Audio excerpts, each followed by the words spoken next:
Sean Clark handles Jenna Elfman.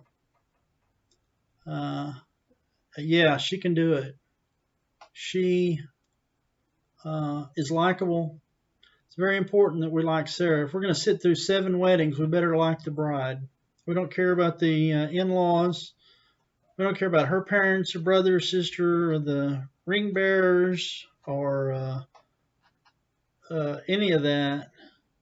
But you got to like the bride. These bridezilla movies for me are terrible.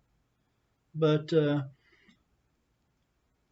you're familiar with the story. The bride is 7 times a widow, and the marriages are never consummated. A demon comes and kills the groom, sometimes where he's standing, right after the wedding, sometimes at the reception, sometimes walking out to the hall. A couple of times, the groom is killed carrying the Sarah. The bride's name is Sarah. Over the threshold. It's in the Bible. It's in Catholic and Orthodox Bibles. I think Jenna would be awesome. I think Sean Clark can get it done. I met Sean one time, and Sean Clark, and told him a story about me meeting Larry McMurtry. Now, this was 30 years ago, but it still rings true.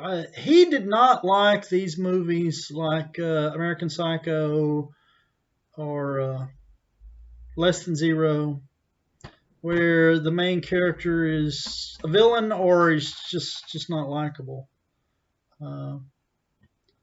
He said you shouldn't, and I cannot see the Joker. I can't see Larry McMurtry liking the Joker. He would be, I don't know if he'd laugh or scream, but he didn't want to see FaceTime being the reward, screen time being the reward for villainy. But Sarah is a nice girl. You hate seeing a demon disrupt her life, interrupt 7 weddings with murder. She gets around to liking a guy, and she gets married, and that's it. Next guy, next groom.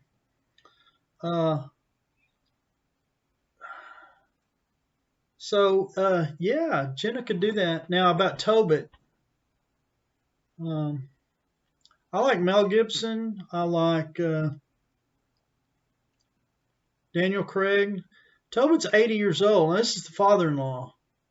The movie is, you can't change the name of the movie. The story is from the book of Tobit in the Bible. And that Tobit rings a bell and will get people in the seats. So you can't call the movie Sarah. There's lots of movies in the Bible. There's lots of Sarahs. But there's really only one Tobit. So, and he is such a good person. You can't just get somebody off the bus to play that role. It's going to have to be a actor with gravitas. That's why I said Daniel Craig. Now, Craig can act. He's both of these actors are not are underestimated. Daniel Craig made a really good movie about Niels Bohr, a physicist, a Danish physicist, and a German physicist. And they had a meeting in 1941, and they agreed maybe not to create a nuclear weapon, maybe just delay things and tell the Germans, yeah, we're working on it, and not really work on it. Well, Bohr went to the United States and built one, and we used it on the Japanese, but the German scientists that he had made this compact with lived up to the deal. The German scientist, I can't remember his name, I'm sorry, was played by Daniel Craig. Craig can act. Now, can he be Tobit? I think so. He's Tobit's 80 years old, but the story shows, not his whole life, but from middle age to the end. So those two actresses would be good. But you asked me about Jenna playing Sarah. Yes, definitely. If Sean Clark can come through for us, they're reading the script. I sent them a query letter. You send 100 query letters and 2 come back. One says we did not read unsolicited material, and but the other one, 1 out of 100. Oh yeah, we'll read it. Sounds interesting. So Sean has the script. Now I don't know if he wants Elfman to play Sarah. I would love to play Sarah. I mean, anyone that's Jewish, Catholic, or Greek Orthodox. This story is so ingrained in their religious training, and there are 1.3 million Catholics and another 300,000 Orthodox Christians and 25 million Jews worldwide. This is really a no-brainer. You're going to sell tickets. Tobit it's a really cool story. Good versus evil, a demon versus an angel, big fight in the street over a woman, and 7 weddings, and the devil gets 7 guys before he runs into Toby. Yeah, good question. I'm glad. Keep firing away.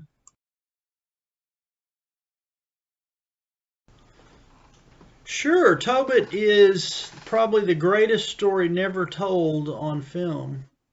There's a couple of animations, and some short stories, basically from a Christian Catholic ancillary materials, stuff that's printed and filmed to go along with their Bible studies. But it's never been a feature film. I guess let me tell you the story. And I guess when I go to producers and people in Hollywood, filmmakers, I pitch it this way. It's 8 Jewish weddings and 7 Jewish funerals. Because the story of Tobit is about a girl named Sarah. She is a pious Jew preyed upon by a demon. The demon's name is Asmodeus, and she's been married 7 times, and 7 times the demon has killed her new husband before the marriage is even consummated. So she's at her wit's end. She can't handle anymore. The maid, the family maid, pokes fun at her, and she can't bear that. And then there's Tobit. Now Tobit is going to be her father-in-law in the end, and Tobit is one of the most endearing characters in the Bible. He's a good man, charitable, pious, prays constantly. He gives good advice. He's very wise. When he talks to at the end of the film, when he talks about to his grandkids, in fact, a lot of Catholic scholars refer to a few of those books in the Bible as the wisdom books of wisdom, because they're full of. I tell you why people like Tobit is because he knows how to live. He knows the right way, and he's very likable. Both characters, Sarah and Tobit, very, very likable. There's a lot of problems with Noah, problems with Moses, but if you ask who is the most moral and concerned about his reputation, not just with his neighbors, but with God. He's right up there at the top of the list. But they never made a film about it. Curious. I'd like to. I think just the 8 Jewish weddings and the whole idea of demonic murder will sell a lot of tickets. It's in Catholic Bibles. It's in Orthodox Bibles. It's in the back of a lot of Jews' family history. In the Bible, it takes place more like 3,000 years ago.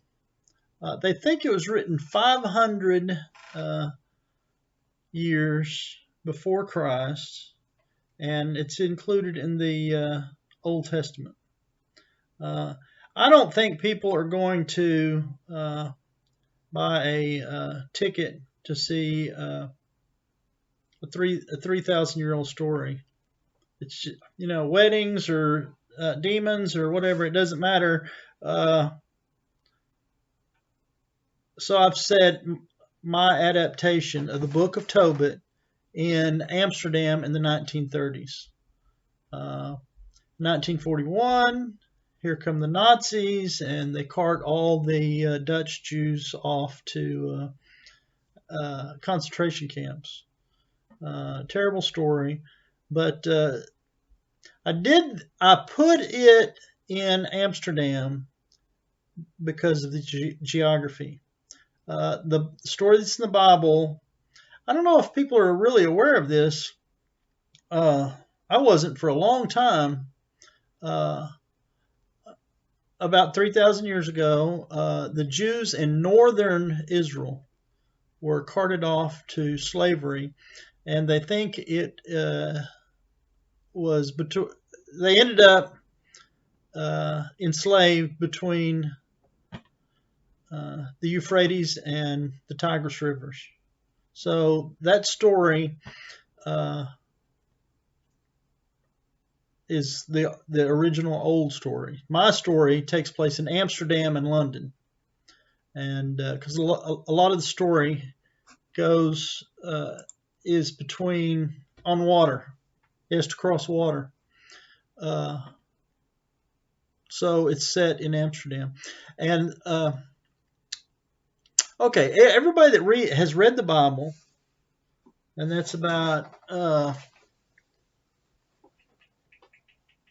it's Catholic Bible and Orthodox Christian Bibles. We're talking about 1.5 billion people.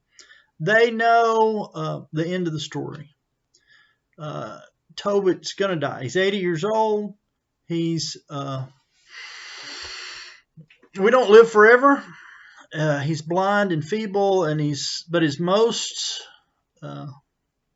worry, his biggest worry is feeding his family, taking care of his family. He's always been a good provider, but at the end, he's going to die. We don't live forever, and so the question is, where will he die? Will he die peacefully in his bed in Amsterdam, or will he die a frightful, ugly death in a Nazi concentration camp? All the characters are Jewish.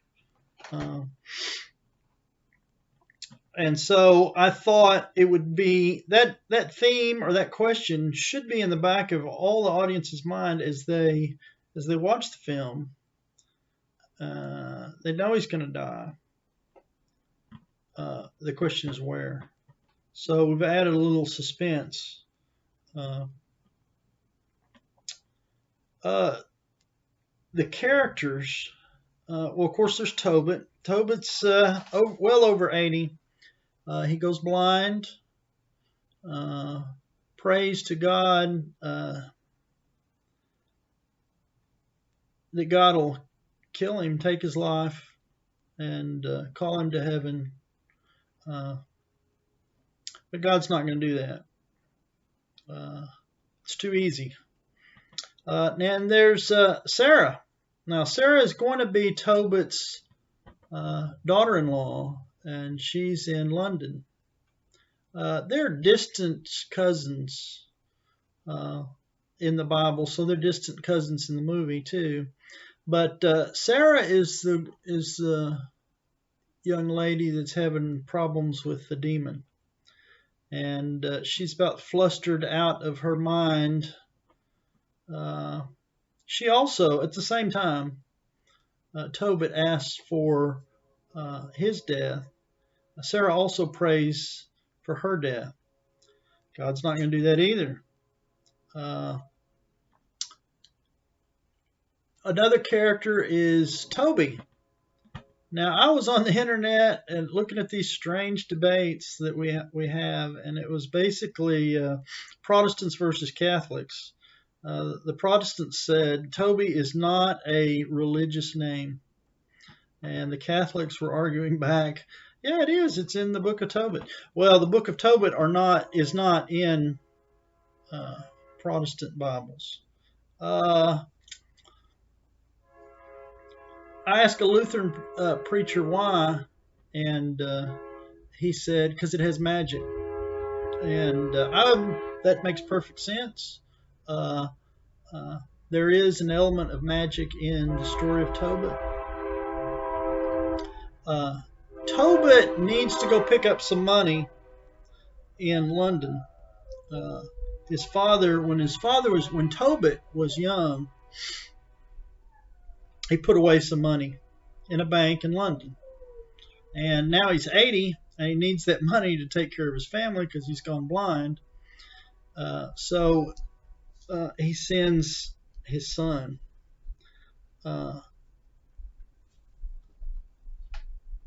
But Toby doesn't want to go alone. Who would want to travel alone in the 1930s with the Nazis controlling the continent and cross the English Channel, and then get to London and try to find the right bank? So Gabriel, the angel Gabriel, is sent to escort him and take him.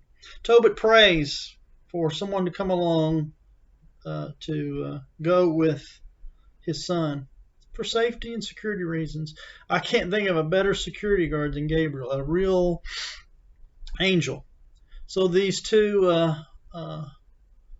head across the Atlantic and they meet Sarah. They stay overnight in her house, and you can imagine Toby.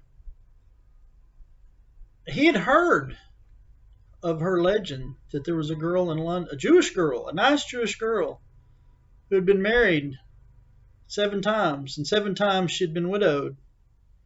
And I'm sure he was a little apprehensive. My character in the story is a little apprehensive. I don't want anything. Let's just spend the night and we'll be out of here.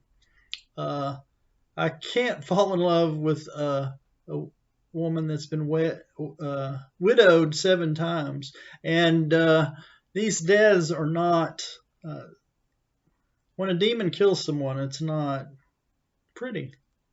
It's not peaceful. It's unnatural. So Toby is a bit unnerved. And he and Gabriel, the angel Gabriel, no one knows that he's an angel. He's just a good guy that goes along for the ride to provide a little extra security because Toby's bringing back a lot of money. Gabriel says, no, marry her, go for it. You love her. She's nice. She likes you. Nothing's going to happen. I won't let anything happen to you. In fact, I have a plan.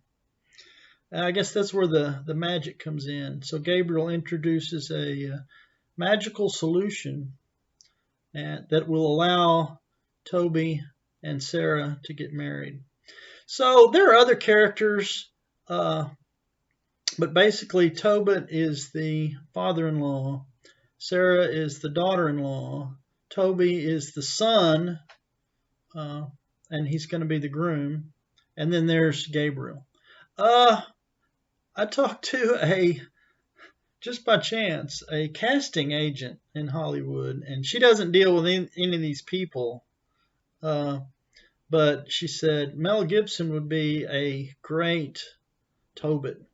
And I thought, that's right. I was honestly thinking of him when I adapted that, because I read the book of Tobit, and I thought Mel Gibson could knock that out of the park. And I think Tobit the story has so much weight. I don't think somebody can just walk off, get off a bus and play Tobit. I think it's going to take a lot of gravitas. But who better than Mel Gibson? If he would do that, boy, I would be elated. I'm not sure his people are even open to anything, and maybe they want him to go in a different direction, irreligious direction. Of course, he's made two great films about the New Testament, but I promise you he's not immune or opposed to doing something from the Old Testament. And I just challenge you and people listening to this interview to read Tobit. Email me and I'll send you a copy of the script.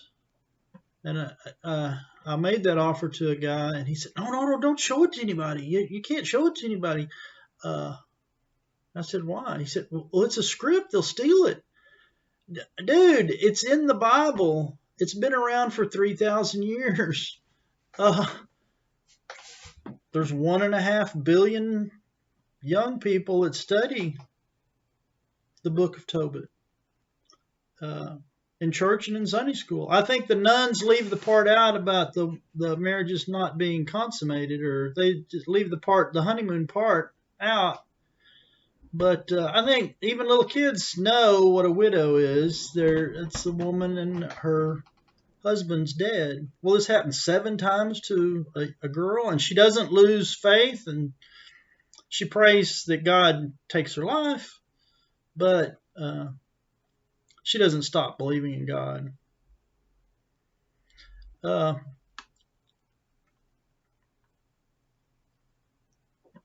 I'm not sure who would play a Toby.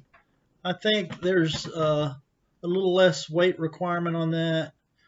Sarah is important. She's key. I mean, she has to be a sympathetic character. We have to like Sarah. And I was thinking of Mira Sorvino. I mean, when I'm writing it, I'm picturing her in my mind. I mean, the mighty Aphrodite. Who can forget that? I know that was a long time ago, but the character's been married 7 times. Now, how long is that going to take? And knowing her father, there's going to be an engagement period, long engagement period. So 7 weddings, we're talking about 10 years, more or less. And then what about the slowdown in the dating after she has about 6 husbands pass violently from a demon?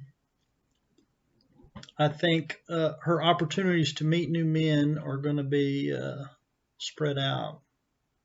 So I don't know what Mira is playing, 30 to 40. I think she's 50 years old, but she looks 30, which would be perfect. And she has a lot of skills. She could do this without any doubt. Now, Gabriel, the angel. I think of kind of an Adonis character. And Hollywood's full of those characters. Brad Pitt. I mean, I guess when I was writing this, the Once Upon a Time in Hollywood was coming out, and I heard some girls at McDonald's giggling, so I eavesdropped. They're talking about Brad Pitt on the roof of the house in the Tarantino film, and I thought, well, that would be Gabriel. Now, putting all this together, it's not gonna be easy, but I think, and I don't know who's religious or who's not religious. I think this film's a no-brainer even for irreligious individuals, Jews, Christians, uh, Catholics, even Protestants. They might not like the magic, but it's the movies. Doesn't every movie have some kind of magic in it these days? Uh, uh, and they're father-in-laws, brothers, sisters. It's it's a wedding movie. There's 7 weddings, so it's a family thing. The whole book of Tobit is about family. So I think it's a winner. Now let's talk about the demographics real fast. I'm not sure.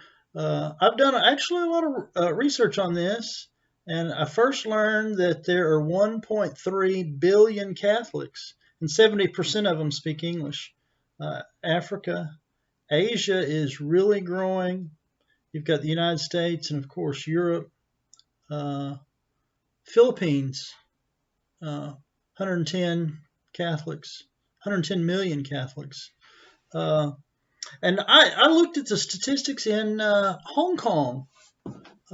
Even Chinese are, people are concerned that the Chinese are becoming religious. It's a threat to communism and communist rule. The Catholic Church is growing, and the cardinal, there are several cardinals in China, but the cardinal of Hong Kong is really beginning to influence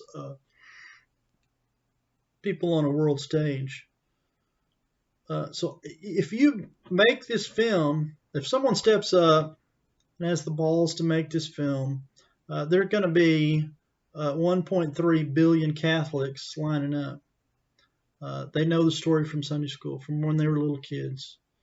And add to that, I know there are 280 million Orthodox Christians. It's in their Bible too.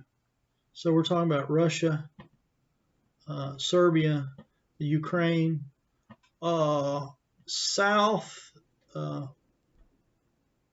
Southeast Europe, dominated by Greek Orthodox, Russian Orthodox, Armenian Orthodox, Ukrainian Orthodox. So you add the Catholic and Orthodox populations together, you're talking about 1.5 billion people. And you can't change the name. There goes your marketing. It has to be called Tobit. Those words are magic in Catholic ears, Orthodox too. He's a good guy. He gives good advice. He's charitable. He's pious. And they will go see the film if you call it Tobit. It doesn't matter where it's set. I think people understand that. And it's not a Catholic story, though. It's not a Christian Orthodox story. It's a story in the Old Testament where all the characters are Jewish. Well, all the characters in Tobit are Jewish as well. And I think there's 25 million Jews worldwide. So you add this all up, and this film actually makes sense. Why has this film never been made? I talked to a Irish Catholic priest in Dublin, and he said, well, there is an anti-Catholic bias. And I agree. I think people have been cowed by this all these years. The only feature-length film was a silent 100 years ago. And now there's been a lot of short films. In the Bible, it only takes 8 pages, but I took each verse and expanded it into a scene. I don't know. It's 98 pages. The script's 98 pages, but the actual story that's printed in the Bible is only a few pages. And no one's ever stepped up to make this film. 7 weddings and a violent confrontation between good and evil, an angel versus a demon, big fight in the middle of the street, lots of special effects. Not necessarily expensive. There's only one scene where you would probably want to do that, and I'm not sure it's absolutely necessary to go overboard. Raphael kills the demon, wraps him up, rolls him down the street, and throws him in the river.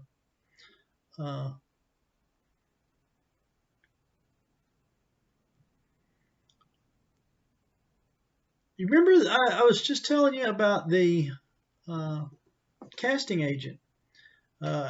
She brought up Mel Gibson's name. I said, well, read the script and tell me what you think. She emails me back, this is Academy Award material. And I said, me? It's not, I didn't write, I'm not 3,000 years old. I didn't write it. No, she said, no, Mel Gibson. I said, you're right. And I mentioned Adam Sandler's movie portrayal of the jewel dealer. Should have gotten an Academy Award. I wouldn't be surprised if Mel Gibson, if he can ever get around to making this movie, he'll get robbed. I'm pretty sure. I think a lot of people will say, wow, Mel Gibson can act. He's an 80-year-old man, a pious Jew, in this huge predicament, blind, out of money. But he's so worried about his kids that he goes to extreme measure to make sure his son finds a wife. Now, the wife is problematic. She's got a demon haunting her. But he has faith. It would be good for Mel Gibson, I think. And profit. Forget all the Hollywood politics and the PR and the public relations people and the way they're going to spin it. It's a moneymaker. Look at the demographics. 1.5 billion people know the story. Now, admittedly, not everyone has heard of it. You may not have ever heard of it, but I've just told you the story in as simple terms as I can. Demons harassing a girl and kill 7 of her grooms. Thanks. I appreciate you calling.